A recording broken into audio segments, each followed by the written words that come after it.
안녕하십니까, 김형순입니다. 백혜원 갤러리에서 백남준에 대해서 같이 공부하는 시간입니다. 그래서 오늘은 16번째로 백남준과 어록지. 그래서 백남준이 평생 자기의 예술을 실험하면서 우리에게 준 좋은 말들을 같이 한번 알아보면서 소개를 할까 합니다. 그래서 지난번에도 여러 번 이제 그 이야기한 것들 중복되긴 하지만 한번 정리해보는 시간이 되었으면 좋겠습니다. 그래서 우리가 시간과 공간 속에서 주인으로 사는 방법이 뭔지 이런 걸 한번 고민을 해볼 필요가 있죠. 뭐 그런 문제라든가 등등 많은 것들이 그 우리 삶에 영양분이 될 수 있는 것들이 많겠죠. 그래서 백남준의 그런 아이디어를 우리가 좀 배워볼 필요가 있는 것 같습니다. 지난번에 한번 이야기했는데 우리가 시공간에 얽매이지 않고 자기 삶을 충실하게 사는 방법 중 하나가 영원한 지금이라는 개념이죠. 영원한 지금. Eternal Now라는 건데 이것은 그 백남준이 다른 또 표현이 있어요. 현재가 유토피아다. 네, 그런 말씀했거든요. 근데 Das ist wichtig 이렇게 이게 가장 중요한 핵심이라는 뜻이에요. 독일어로 밑에 보면은 여기 지금 이제 현재가 유토피아라고 하면서 한마디 거기다 붙였는데 현재가 유토피아다. 그러니까 과거, 현재, 미래 우리 시간 속에 살지만 가장 중요한 건 역시 지금 여기 현재가 중요하다. 그러니까 어떤 사람은 보면 과거 속에 사는 사람이 있어요. 현재를 살지 않고. 또 어떤 사람을 보면 미래 속에 사는 거예요.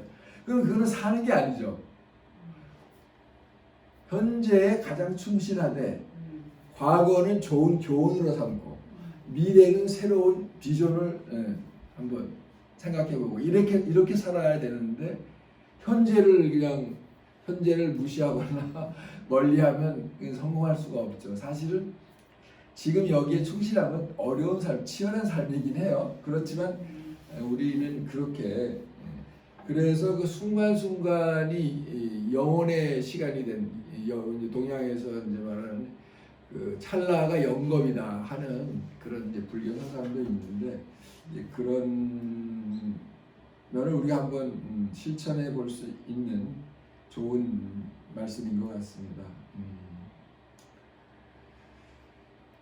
근데 이제 우리가 현재를 가장 충실하게 살려면 순간순간 황홀하게 살아야 되잖아요. 그죠? 황홀하게 살아야 되는데 근데 백남준이 말하는 황홀하게 살기 너무 힘든 거예요. 왜냐하면 여기 이제 이 백남준의 글이거든요. 근데 좀 어려운 내용이 쭉 나와요. 여기 보면. 근데 이제 이거를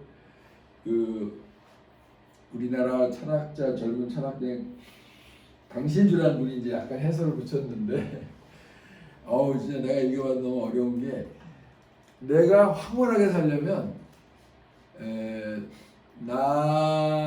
나를 없애고 남을 살려내야 된다. 아니면 그러니까 여기서 보면은 나는 항상 내가 아닌 자로 존재하고 나는 항상 내가 존재하는 자로 존재하지 않는다. 말이 어렵죠. 사르트르 말인데 그게 무슨 말이냐면은 내 속에 내가 없고 남이 있을 때 그때 나는 가장 황홀하다. 너무 우리가 도달하기 어려운 상황이죠. 자기를 무화시키고 남을 유화시킬 때 가장 황홀하다. 굉장히 종교적인 경지까지 가는 것 같아요. 연애할 때 가는 것 같은데. 그렇죠. 연애할 때도 마찬가지. 그러니까 연애라는 것은 어떻게 보면 상대방에 대한 배려잖아요. 그죠? 자기의 생각을 좀 약간 줄이고, 그러니까 나의 생각을 마이너스 시키고 상대방의 생각을 플러스 시키는 게 이제 그럴 때 황홀감이 온다는 건데 쉽게 우리가 얻을 수 있는 거는 이제 아니고 내가 무가 될 때 상대방이 유가 되고 내가 유가 되면 상대방이 무가 된다 이런 말도 안 되는 소리지만 하여튼 뭐 그런 백남준이 그러니까 뭐냐면 백남준 예술가로서 내가 희생이 되고 내가 없어지더라도 이 인류 공동체가 도움이 되거나 희망을 주거나 비전을 줄 때 그때 나는 이제 황홀하다 이런 말이 되겠죠.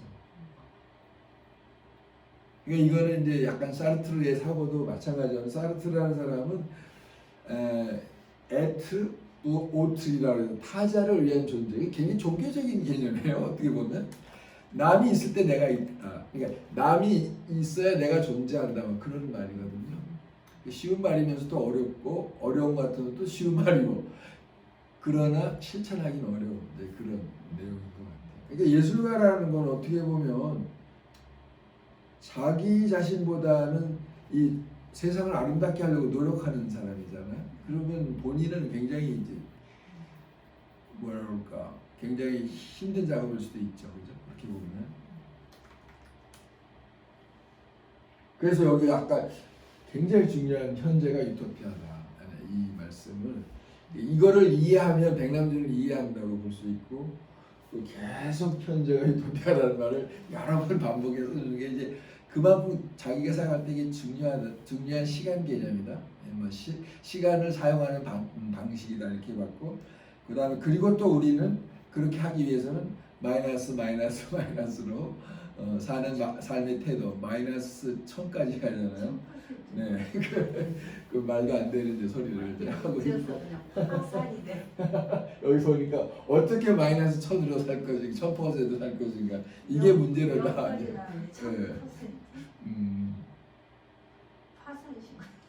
이해가 안 되죠? 무슨 말인지 저도 이해가 안 되는데 그래서 지난번에 하여튼 말씀을 몇 번 드렸고 그러니까 여기서 저는 이제 이런 말 자주 하거든요. 미술과 일반 정치, 경제, 사회와 미술 문화의 차이점이 크게 뭐가 있을까요? 크게 하나 차이가 있는데 뭐 사람마다 생각이 다르겠죠. 근데 정치, 경제, 사회는 시비의 세계예요. 옳고 그름의 세계. 내가 옳으냐, 네가 옳으냐, 내가 이익을 많이 취하냐, 이런 거거든요. 이익과 그리고 이제 시비, 옳고 그름의 세계인데 미술, 문화, 예술은 달라요. 그 뭘까요? 뭐가 차이가 있죠? 그거는 추미의 세계야. 아름다우냐, 아름답지 않느냐. 그거 좀 달리죠. 그러니까 추하냐, 아름다우냐. 그러니까 이 미술의 세계, 예술의 세계에서는 그게 옳으냐, 그러냐가 그렇게 중요하지 않아요. 오히려. 아니 작품을 보고 이게 옳은 작품이야, 그런 작품이 있을 수가 없잖아요. 뭐 아름답다거나 아니면 뭐 추하다거나 이렇게 하는 거지. 그러기 때문에 예술 세계는 축제가 되는 거죠. 왜냐하면 예술에서 틀려도 맞을 수 있고 틀려도 축제가 될 수 있고 서로 싸울 필요가 없어요. 미술을 가지고 시비를 걸진 않잖아요. 물론 이제 거기도 거래를 하면 뭐 이제 뭐 돈이 관련이 되고 뭐 여러 가지 뭐 일반 그 정치, 경제, 사회 논리가 전혀 적용이 안 되진 않지만 기본적으로 이 빨간색이라고 할 때 어떤 게 뭐 최고다 이건 정할 수가 없잖아요. 자기가 좋으면 최고의 색깔이 될 수 있는 남은 내가 좋아하지 남은 싫어하지 그때는 시비가 없는 거죠. 시비가 있을 수가 없어요. 그러니까 문화예술이 좋은 게 싸울 일이 사실 없어요. 누가 해도 다 맞는 거예요. 틀려도 맞고 맞아도 틀리고. 네, 답이 없죠. 남이 볼 때는 저게 굉장히 추하게 보이지만 어쩌면 아름답게 보일 수도 있고 내가 볼 땐 참 아름답지만 다른 사람은 너는 도저히 혐오스럽다고 할 수도 있잖아요. 네, 그런 면에서 예술의 세계가 참 굉장히 뭐라 그럴까요? 예배적이지만 인생을 아름답게 사는 인생을 좀 남다르게 사는 하나의 방식 중에 하나다 이런 생각을 하거든요. 그래서 우리가 미술하는 분들이나 뭐 문화예술은 종교나 철학이나 뭐 이런 거에 크게 구애받지 않잖아요. 네. 교리나 뭐 이런 거요. 예, 그런 거에서 좀 자유롭죠. 그래서 참 어떨 때 편해요. 사람 대화하기가. 그리고 이제 어저께도 했는데 이제 이 길이라는 것이 결국은 인생은 길의 문제인 것 같아요. 그래서 우리가 어떤 그 길을 만드느냐. 그래서 여기 정보 고속도로로 돼 있잖아요. 초고속도로 이렇게 해서 지금은 이제 그 정보 시대다. 백남준도 항상 자기 예술은 정보 아트다라고 했죠. 근데 하여튼 백남준은 이런 개념을 이미 오래전에 가지고 있었기 때문에 60년 전에 그 뭐 인터넷 쇼핑이나 전자 팩스나 뭐 의료 상담이나 바이오 커뮤니케이션, 전자 여론조사, 전자 투표, 전자 도서관, 자동차 내비게이션 등을 이제 예언을 해서 여기 보면은 뭐 많이 나오죠, 그죠? 텔레팩스도 있고. 남준이 얘기하는 거예요. 네, 자기 글이에요 이게 이제. 자기 글. 그다음에 헬스 컨설테이션이가 이제 서로 하는 거죠. 그다음에 바이오 커뮤니케이션. 그다음에 이제 인터 오피스와 오피스 사이에 그 데이터를 서로 교환한다는 거라든가. 그때는 그다음에 익스펜디드 미디어. 그러니까 이제 확장된 거죠, 그죠? 이제 복합적인 미디어 전환. 그러니까 요즘 말로 하면 스마트폰이죠, 스마트폰, 그죠? 스마트폰이라든가. 그다음에 이제 뭐 애플이란 요즘에 애플이라 그러죠, 뭐라 그러죠? 앱이라 그러죠, 앱. 앱이 벌써 나와. 이게 앱이라고, 뉴 앱이 나온다는 거고. 그다음에 또 컨비니언스 스토어, 우리 삶을 풍요롭게 하는. 네네, 그 컨비니언스 스토어가 또 이제 컨비니언스 스토어를 위한 앱이 나올 것이다. 요즘은 다 앱을 다 사용하잖아요. 이게 몇 년도에 글이냐면은 74년이니까 60년 전에 이미 예언했어요. 그러니까 대단한 거죠. 어떻게 보면. 그 다음에 일본 시대 이야기에서 뭐 이거는 그냥 지난번에 했기 때문에 빼고. 그 다음에 이제 이거 백남준의 첫 번째 전시요. 첫 번째 전시 이제 포스터인데 우리가 알다시피 이게 이제 음악의 전시라고 그랬죠. 음악의 전시.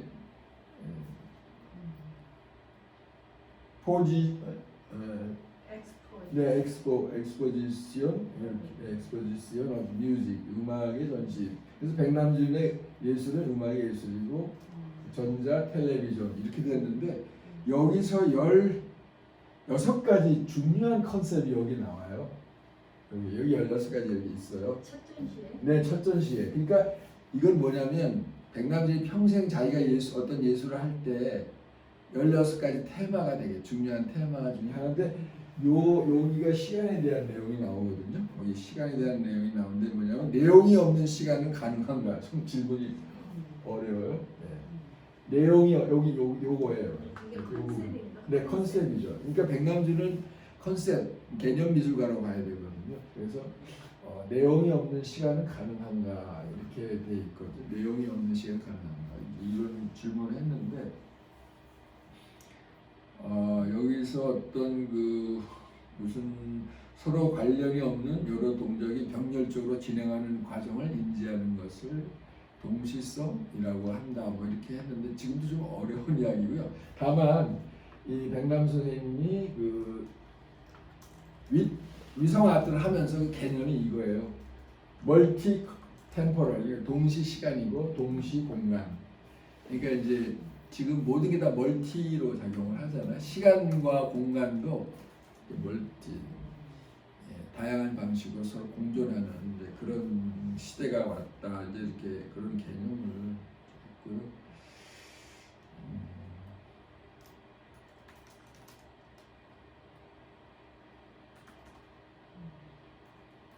그리고 이제 백남준은 아까 말한 대로 전화에 대한 관심이 많아서 예일대학에서 무슨 바빌로니아에 대한 주제로 박사를 받은 사람 많은데 왜 전화에 대해서 학술적으로 접근하는 사람 없는가? 그러니까 백남준이 너무 전화가 중요했던 거죠.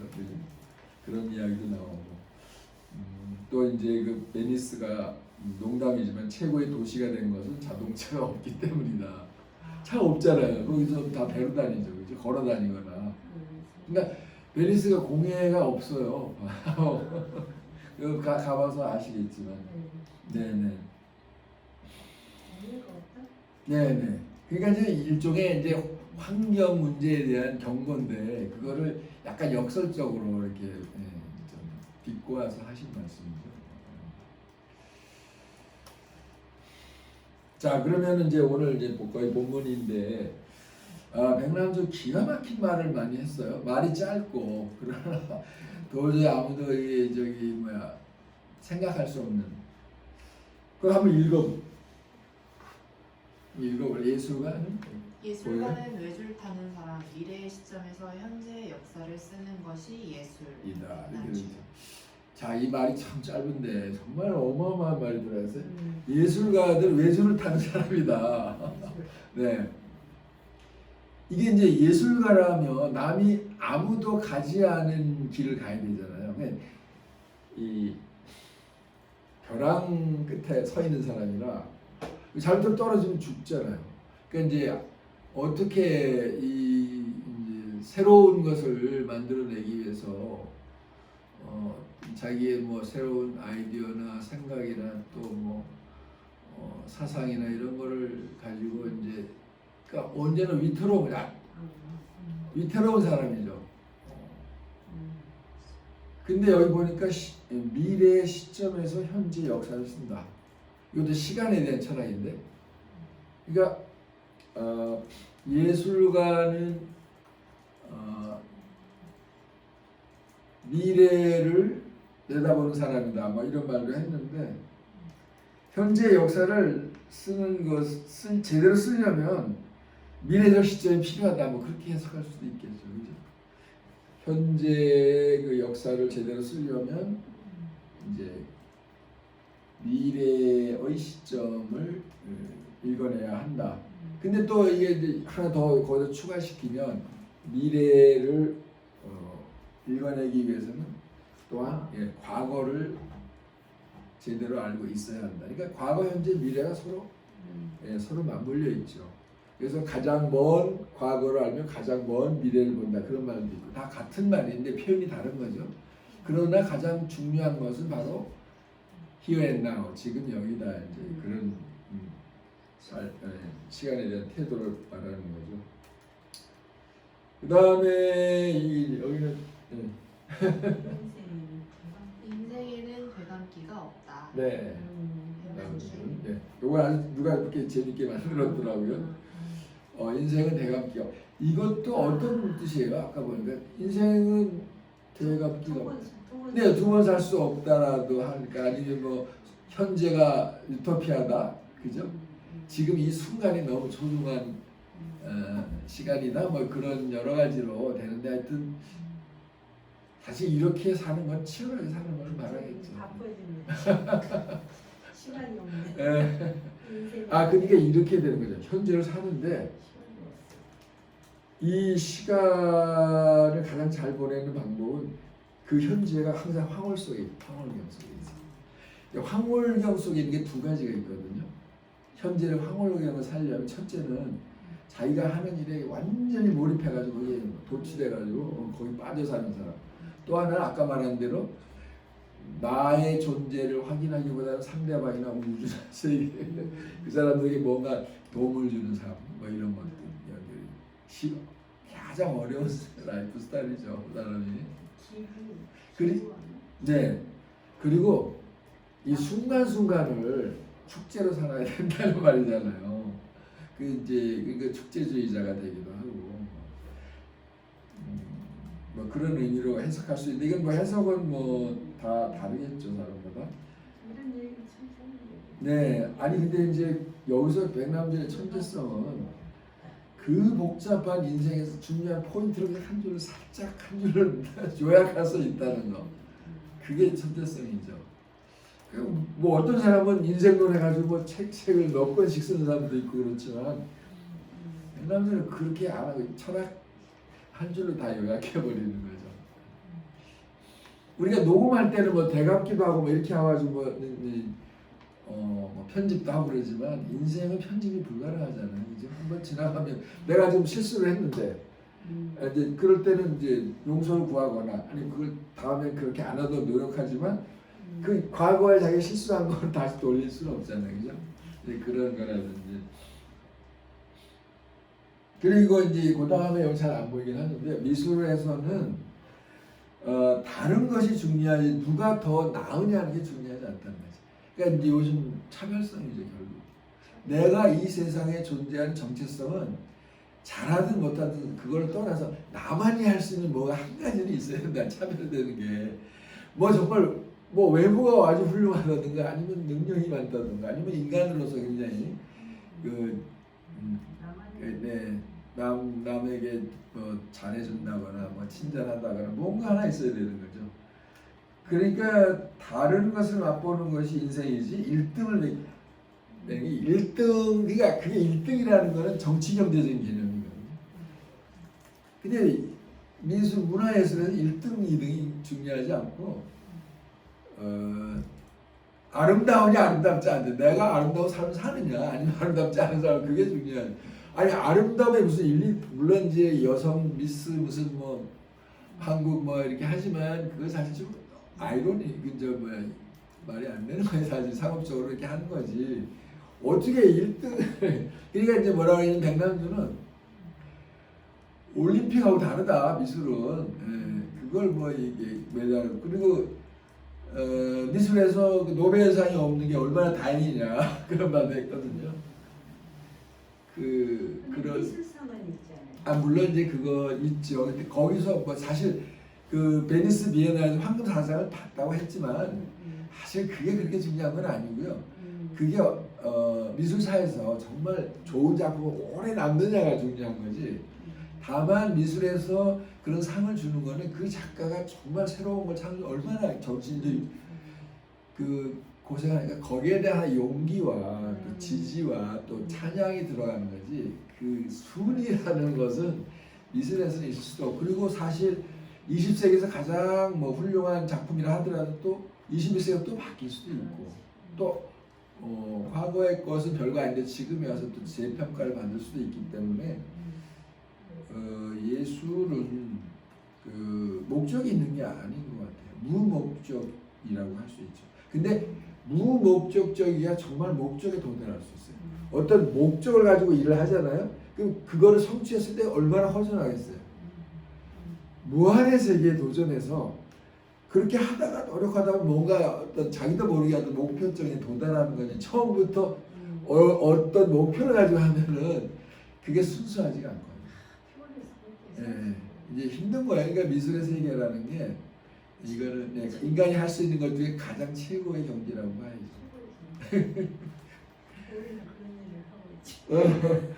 뭐 근데 이런 백남순 같은 이런 사람 이렇게 사는 사람 몇 명이나 되겠어요. 우리는 다 그냥 보통 그 테두리 안에서 사는 거죠. 그냥 막 1등도 해야 되고 남한테도 이겨내야 되고 돈도 많이 벌어야 되고 이름도 많이 알려야 그 속에 사는 거죠. 그러나 예술가들은 조금 좀 예외적인 사람들이 아니냐 그렇게 볼 때 이해할 수는 있죠. 그죠? 그게 나는 미술 세계에 들어와서 참 좋은 게 바로 그거예요. 시비를 근데 시비를 가리는 걸 옆에서 가만히 보면요 시간 낭비일 경우가 없어. 내가 볼 때 그렇게 중요한 문제가 아닌데 막 죽을 듯 살 듯 막 서로 뭐 말싸움을 하고 서로 막 감정을 막 내세우고 막 그러잖아요. 화를 내고. 근데 근데 미술은 그냥 추미의 세계이기 때문에 no problem. 그 문제가 없어. 중요한 거 아니야.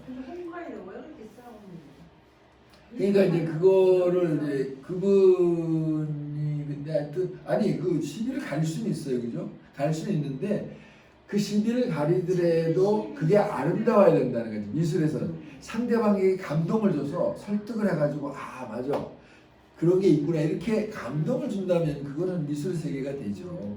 공감을 주거나 그죠? 소통이 되거나. 근데 그게 아니라면 그 시간 낭비잖아. 그러니까 그거는 어떻게 보면 우리가 인생 사실 이제 나이가 먹으면 시간이 이제 사는 기간이 얼마 안 남았는데 남을 미워하는 시간하고 남을 이해하는 시간이 있다면 미워하는 시간 사실 시간 낭비, 시간 죽이는 거잖아요. 그거보다는 이왕이면 상대방을 하여튼 좋은 점을 살려 좋게 본다거나 아니면 그 사람에게 용기를 준다거나 뭐 도움을 준다거나 이런 게 낫지 않을까요? 뭐 어차피 사람이 죽는 거고 제한된 시간 사는데 근데 그게 또 살다 보면 그게 안 되죠 당연히 저도 마찬가지지만 근데 그런 생각을 할 필요가 있다는 거죠. 그래서 이제 아까도 이야기했는데 백남주는 이제 이 브라운관 있잖아요, 그죠? 이거를 캔버스로 이제 대신 생각한 거죠. 거기다가 전자붓으로 이제 그림을 그린다. 근데 이 그 히라빈 조르바라는 책이 있는데 이게 유명한 책 이제 어떻게 보면 이제 그 유목민처럼 방랑하면서 사는 남자의 이야기인데 그분이 이제 이런 말을 나는 자유다. 나는 아무것도 두려워하지 않는다. 나는 아무것도 두려워. 한번 여기까지 읽어볼래? 나는 아무것도. 나는 아무것도 두려워하지 않는다. 바라지 않는다. 나는 자유다. 히라빈 조르바 잘못 썼네. 조르바는 조르바 그 어느 것에 얼매이지 않는다. 나는 사랑을 할 수 있기에 자유롭다. 네, 이게 이제 이 사람 그 묘비명이라고 그래요. 그래서 아무것도 두려워하지 않는다, 아무것도 바라지 않는다. 그래서 나는 자유다. 네, 이제 이분은 이제 뭐 유목민처럼 막 여러 나라를 돌아다니면서 이제 방랑에서 사신 분인데 실제로 삶을 이제 그렇게 했다고 해요. 근데 이 사람이 특징이 뭐냐면 어디를 가든지 그 잠을 잘 수 있는 자리를 마련해요. 이제 그 과부들을 이제 사랑하는 거예요. 근데 과부들을 그래서 어디 가면 항상 밥 먹을 자리가 잠자리가 마련했는데 특징이 뭐냐면 이 사람은 사랑을 하는데 무수히 많은 그 여자들 사랑하는데 어떤 한 여자라면 그때는 어떤 여자도 생각하는 그 여자는 집중을 한대요. 그건 아무나 할 수 있는 게 아니거든요. 그런 면은 천재죠. 그러면 잠자리도 해결인데 먹는 것도 해결이 된다고 그런 생각이 나오는데 뭐 어쩐지 모르지만 그냥 그 여자 수준이 맞으네. 네. 자기 여자들은 뭘 해야 돼? 여자들이 이 사람 뭐라 재밌는 말 있어요. 사랑을 통해서 여자의 주름살을 펴준다고. 여자의 주름살 펴줄 정도 여자를 사랑하고 그걸 어떻게 사랑하는지 모르는데 그러니까 이 사람은 특징이 뭐냐면 어떻게 바람둥이일 수는 있지만 일반 바람둥이하고 다른 게 이 사람 어떤 여자를 좋아하면 그 사람도 좋아하고 저 사람도 좋아하고 이러는데 이 사람이 어떤 여자를 좋아하잖아요. 그러면 진짜로 그 여자만 온전히 지극정성으로 사랑한다고 그래요. 그건 능력이죠. 그러다 이제 또 헤어지면 또 다른 여자 사랑하긴 해도 그 순간에는 이제 그렇게 사랑한다고 하네요. 할수 있으면 좋지. 근데 그게 남자들이 보통 어렵죠. 거의. 이제 이 사람이 그러면 천재라고 봐야 되는데 하여튼 그렇긴 한데 이 사람은 이제 어떤 소유에 대한 그런 뭐 데서 좀 자유롭다고 할까요? 이제 두려워하지 않고 뭘 공포가 없는 거죠 살면서. 왜냐하면 모든 게 다 충만하고 그죠? 자기 삶에 만족하고 이런 사람은 뭐 10번만 하면 선수가 돼서 돌아갈 때 10번이. 물론 소설이니까 그러겠지만 좀 그 말이 이해가 돼요. 이제 그렇게 정말 사랑할 수 있다면 뭐 얘는 피카소도 연인이 7명이가 있었는데 네, 근데 피카소는 그렇게 안 했어요. 막 2중 3중으로 하긴 했는데 피카소하고 살았을 때 가장 행복하다는 여자가 거의 대부분이었고 피카소가 죽었을 때 자살도 하고 7명 중에서 한 사람 정신 이상자가 되고 네, 프랑스와즈라는 여자만 유일하게 피카소 걷어찼어요. 왜냐면 이제 나이가 한 40년 정도 차이가 나는데 그 피카소하고 살기 위해서 애를 둘이나 낳았거든요. 같이 살려고. 근데 그 사이에 또 그걸 못 참고 다른 그 친구가 또 다른 여자와 또 사귀고 그래서 나중에 이제 진짜 화가 나가지고 그 여자 그 피카소를 차버렸죠. 그렇게 피카소가 여자 차인 건 처음이라고 뭐 그런 이제 일화가 있잖아요. 그래도 뭐 어쨌든 돈이 엄청 부자였으니까 뭐 그럴 만하긴 했죠. 근데 이제 이런 거 있대요. 어떤 새로운 연이 생기면 그 굉장히 에너지가 몸에 생긴다는 거예요. 그러니까 사실은 그 피카소 같은 그림은 에너지를 정말 많이 소비하는 그런 건데 이건 이제 과거에 있었던 일이 요즘은 그런 사람이 나오기 힘들다. 이제 시대가 바뀌었어요. 그 옛날 또 그런 시대가 있었죠 어느 정도. 뮤즈지. 예, 뮤즈들이 있었고 뭐 그랬죠.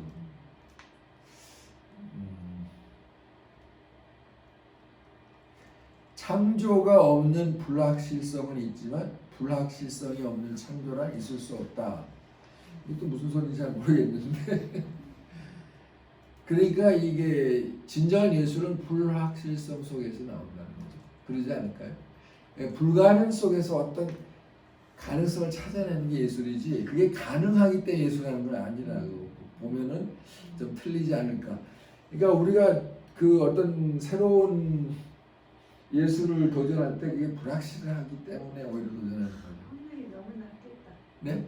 확률이 너무 험이 낮죠. 0.01. 예, 0.01. 근데 예를 들면 백남은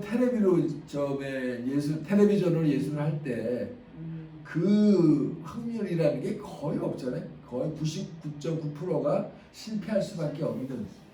근데 그거를 성공시켜줘. 그러니까 예술 창조하는 사람은 누가 봐도 불확실한 건데 거기다가 확실성을 가능성과 이 확실성을 그걸 갖다 이제 획득을 해야 그게 이제 진정한 예술이 될 수 있다. 뭐 그런 말이면서 그래서 1993년인가요? 하여튼 그 청년들이 무슨 음식을 먹든 깨트려 먹을 강한 이빨을 가지고 있어야 한다 하는 그런 말 했어요. 청년 예술가들에게 무슨 딱딱한 음식을 먹든지 그거를 이빨로 깨물으셔서 먹을 수 있어야 한다. 그러니까 도전 정신이 필요하다는 게 예술가가 그 새로운 어떤 세계를 펼쳐낸다는 것은 그만큼 이제 어렵다는 이제 그런 말이고 사실 또 그런 일리가 있는 말이죠. 네네. 치열한 자기 싸움이 있어야 된다. 이런 거고.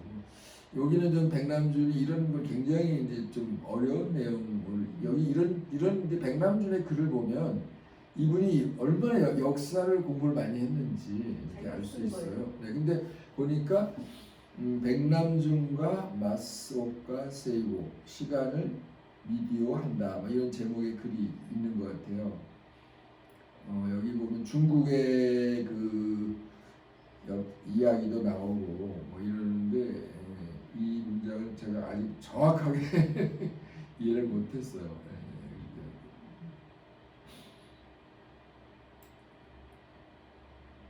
여기도 역시 시간에 대한 문제예요. 백남준은 항상 보면 시간이 뭔지, 시간을 어떻게 비디오화 할 수 있는지, 그러니까 시간을 어떻게 예술화 할 수 있는지 이제 그 고민이 항상 있었던 거죠.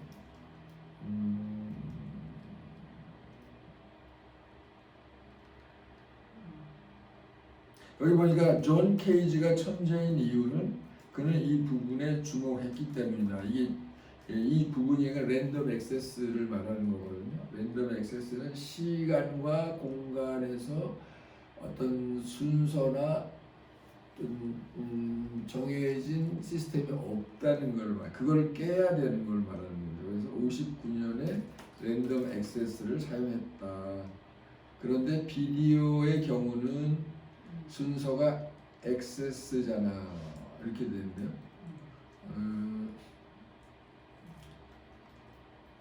그러니까 여기서 시간, 과거, 현재, 미래가 막 뒤죽박죽이 돼가지고 거기서 어떤 새로운 시간 순서를 만들어내야 된다. 그러니까 누구도 그 예상할 수 없고 누구도 도달할 수 없는 어떤 세계에 도전해야 된다. 뭐 그런 말인 것 같은데 조금 말이 어렵네요. 저도 이렇게 여기다 인용을 했지만. 이게 보면 백남준의 얼굴을 보면 해맑은 얼굴이잖아요. 편안한 얼굴이고 자신감이 넘치는. 그러니까 이 머릿속에 가장 많은 정보 지식과 상상력을 지금 담고 있잖아요 머릿속에. 이거 뭐 보통 사람하고 차이가 뭐가 있겠어? 근데 그런 차이가 있겠죠. 어떻게 보면 예술가니까. 그래서 이제 이 백남주는 그 컴퓨터나 기계나 이걸 이제 어떻게 보면 서정화했다고 할까요? 그러니까 그 프랑스의 베를렌이 좀 잘 됩니다. 베를렌 시인이 이제 거리에 비가 내리듯이 내 가슴에 비가 내린다. 이거를 이제 약간 차용해가지고 내 가슴에 비가 내리듯 내 컴퓨터에 비가 내린다. 이제 이런 거는 기계의 인간화, 예술화, 아니면 서정화 그런 시도인 거죠. 내가 비록 그 텔레비전으로 작품을 하지만 그 시인들이 가지고 있는 서정성을 한번 그 기계를 통해서나마 한번 표현해 보겠다. 이것도 사실 불가능한 걸 도전하는 게 약간 엽기적인 그런 거라고 볼 수 있죠. 백남준 작품 사실은 엽기적인 거예요. 아니 텔레비전으로 예술한다는 게 그 미친 사람 아니고는 못하는 거죠. 이것도 마찬가지예요. 이 시적인 서정을 엽기적이지는 않는데.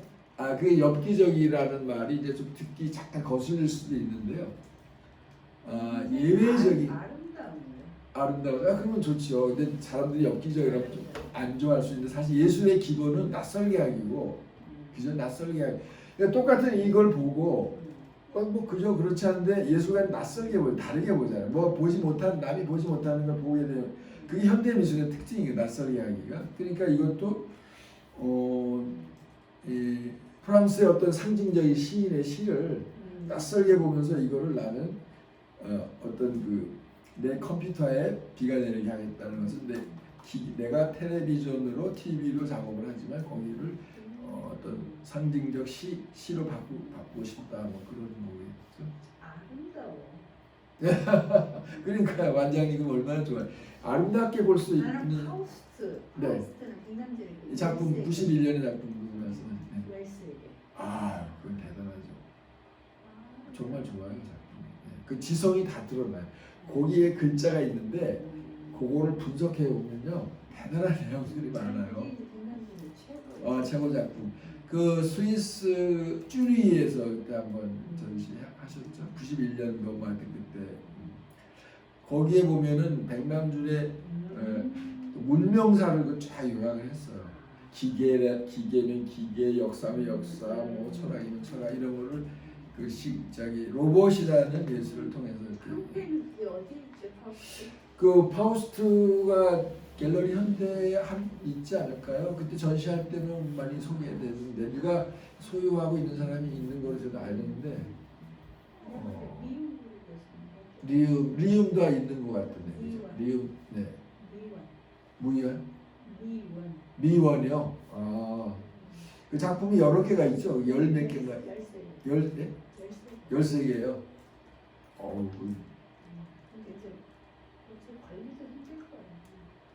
그러니까 작품이 좋다 보니까 그 관리하는 하나하나인 게 뒤에 작품으로 딱 들어가보면 선이 너무 복잡해요.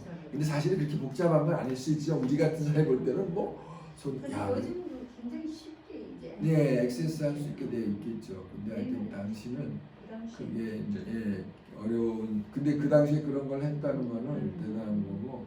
그래서 하여튼 그 아까 관장님도 이야기하셨는데 백남준 나는 한국의 문화를 이제 수출하기 위해서 외국을 또 따라다니는 문화 장사꾼이다, 문화 현상이다 이제 그런 말을 했어요. 그러니까 우리가 배울 이제 관장님 이제 그 90년대부터 그렇게 하셨다고 했는데 그 백남준의 뒤를 쫓아가 하나 잘 모르시면서 백남준이 약간 그 흉내를 내는 격이 돼버렸네요. 네. 그리고 이제 이 한국의 비빔밥이 왜 한국 비빔밥을 이렇게 좋아하고 잘 만들까요? 비빔밥이 왜 한국은 왜 잘 비비죠? 다른 거를 혹시 생각나는 게 왜 우리나라 사람이 비빔밥을 잘할까요? 음식만 하는 게 아니라 모든 것이 어떤 생각하는 방식이나 이게 이제 지리에서 나와요. 지리적 특성에서. 우리가 이게 반도잖아요. 그럼 대륙적 기질이 위로 가면 이쪽으로는 일본이 있잖아요. 그럼 뭐예요? 해양성? 그러니까 중간에 있는 우리는 그걸 잘 섞어요. 대륙적인 거와 해양적인 걸 쉽게 섞어버리거든요. 그리고 이제 주변에 그 강대국들이 많이 있기 때문에 그 딱 봐가지고 저 장점이다 그러면 다 긁어 모아가지고 그냥 이렇게 새롭게 전혀 새롭게 하는. 그러니까 지금은 백남준 멀티미디어 시대니까 우리 한국 사람들은 그 멀티미디어 그 생각, 멀티미디어적인 요소가 아주 다 몸에 우리 한국 몸 안에 배어 있다는 거죠. 그렇기 때문에 예술을 하더라도 지금 멀티미디어 시대니까 우리는 굉장히 유리하다. 왜냐면 우리 체질에 있으니까 그거 너무나 잘하는 그런 거죠. 뭐 이런 거겠죠.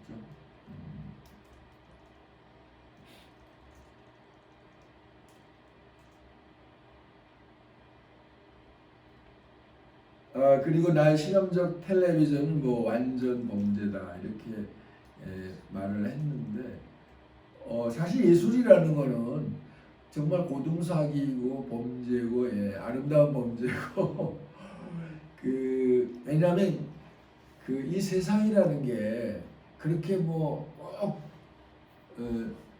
정도로 가는 건 아니잖아요. 제대로 다 중간에 여러 가지 문제점이 많은데 이거를 좀 더 바르게 잡으려면 예술은 사기를 쳐야지. 예술은 고등사기를 치는 거죠. 그래가지고 또 어떤 그 범죄나 사기에 가까운 행동인데 그것은 결국은 아름다운 세상을 만들기 위한 사기이고 그리고 실험이고 그 다음에 범죄가 된다는 거죠.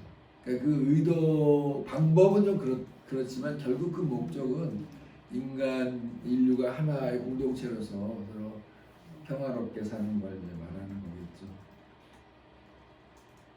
그래서 이제 지난번에도 했지만 우리가 뭐라 그럴까 이 텔레비전 화면, 모니터 화면에 이제 그 전자붓으로 그림을 그려서 전자 페인팅이 이제 새로 생겼는데 그게 왜 좋으냐? 거기에는 한 1000년 동안의 회화를 거의 다 집어넣을 수 있어요. 과거 페인팅만 가지고는 이렇게 어렵죠. 페인팅은 어떠냐면 하나의 그림으로 100년의 역사를 거기에 다 담을 수 있거든요. 그래서 우리는 뭐 18세기라는 것을 하나 해요. 그러니까 그 소설이나 글로 쓰는 거하고 비교가 안 되죠. 미술이 굉장한 그 컨텐츠를 거기에 농축시켜 놓았잖아요.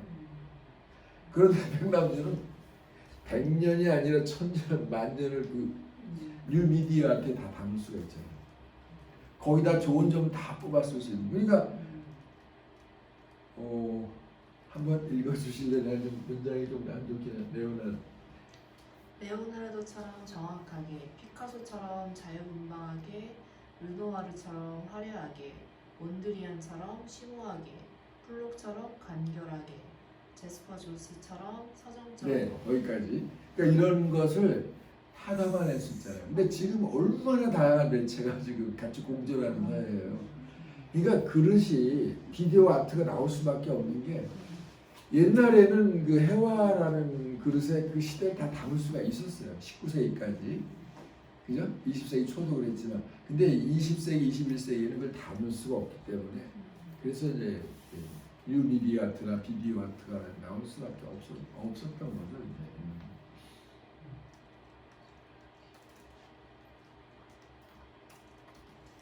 그래서 아까 이제 백남준이 뭐 사기나 뭐 어떤 그 뭐라고 할까요?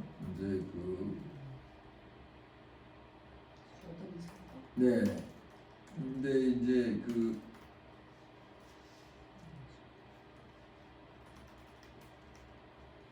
이런 거를 볼 때 부조리한 뭐 이런 거 있잖아요. 살다 보면 그럴 수밖에 없고 부조리한 일도 있고 뭐 부정부패도 있고 뭐 반칙을 하는 것도 있고 그러면서 이제 하는 말이 얼마만큼이 색이며 얼마만큼이 연출이며 얼마만큼이 사기가 되느냐 그것은 아무도 모른다. 진리는 가면의 진리일 뿐이다. 이렇게 말씀하셨는데 우리가 사는 거 하루하루 보면 진실만 가지고 살지 못하잖아요. 남도 속이고 뭐 거짓말도 하고 사기도 치고 뭐 본의 아니게 또 남을 이제 시기 질투하고 뭐 그러니까 이제 여기서 말하는 거는 어떤 말일까요 이게? 이거 어떻게 보면 진실이라는 게 눈에 잘 보이지 않는다. 우리가 사는 모든 일거수일투족이. 그래서 진실은 가면의 진실이다. 이 가면의 진실, 가짜 진실이라는 거죠. 그러니까 이 세상의 모든 것이 돌아가긴 돌아가는데 사실 그 내면을 깊이 꿰뚫어 보면 너무 그 가짜, 허위, 위선, 이 부정, 그다음에 속임수 이런 게 많단, 기만 이런 거잖아요. 그러니까 이걸 꿰뚫어 봐야 된다는 거죠. 예술가는. 네, 그래서 그거를 예술이라는 사기를 통해서 다시 다 제자리에다 갖다 놓는 거예요. 사기를 통해 가지고. 그런 이제 나름의 그 예술적인 사회 정화론 이런 거를 그렇게 표현했다고 할 수 있겠죠.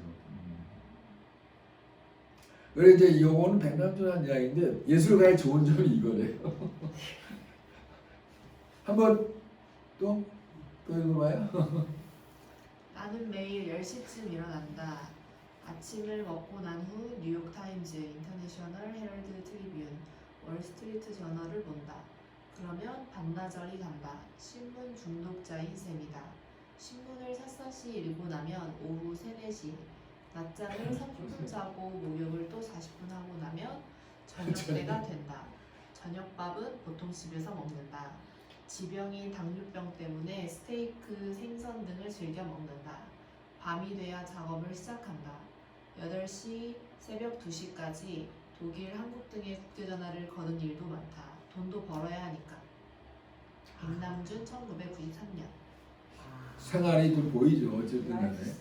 근데 이제 직장 생활하면 아무래도 6시 일어나야 7, 8시 하잖아. 근데 예술가는 그래도 그런 거에서 자유롭죠, 일단. 그리고 이제 그 세계 정부 아티스트로서 지금 세상이 어떻게 네? 발자가 늘어졌죠. 세계 신문을 쫙 보고. 근데 12시 되면 딱 점심 그 레스토랑에 오던데. 그때 이제 일어나서 바로 그때 아침을 먹는 모양이네요. 그러니까. 12시. 그냥 거기서 몇 분. 그리고 이제 지금 세상이 어떻게 돌아가는지를 읽어야 되잖아요. 근데 그때는 인터넷이 없으니까 일단 신문을 읽는 수밖에 없겠죠. 사실 뉴욕타임스 미국 사람들 독자가 그렇게 많지는 않대요. 미국의 지식인들은 다 보고. 우리 인터넷 하고 있고. 네, 이제 그리고 이제 사실 93년부터 인터넷이 이제 시작이 되긴 했는데 아직까지는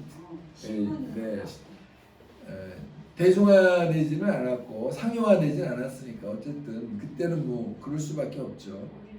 그래서 이제 신문 중독자라는 거는 전 세계가 어떻게 돌아가는 정보와 지식을 획득하는 게 그 중독이 되어 있다. 그러니까 아주 밥 먹듯이 한다는 말이죠, 그죠?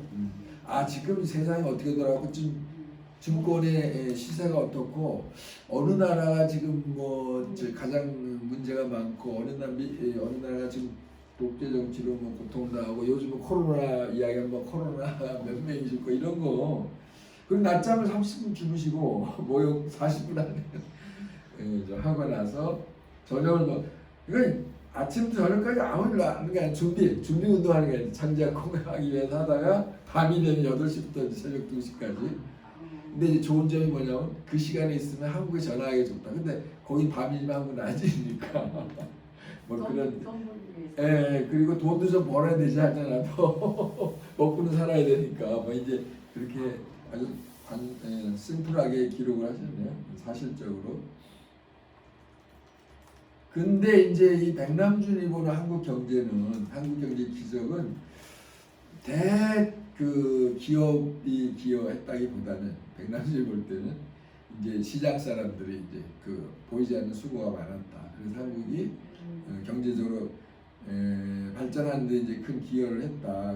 그런 말씀을 하시네. 그래서 6.25 동란이나 군사 독재, 부정부패, 산업화, 재벌 독점, 환경 오염 속에서도 멀쩡하게 살아남은 것은 시장 사람들이다. 이런 말을 했어요. 그래서 IMF 때도 결국은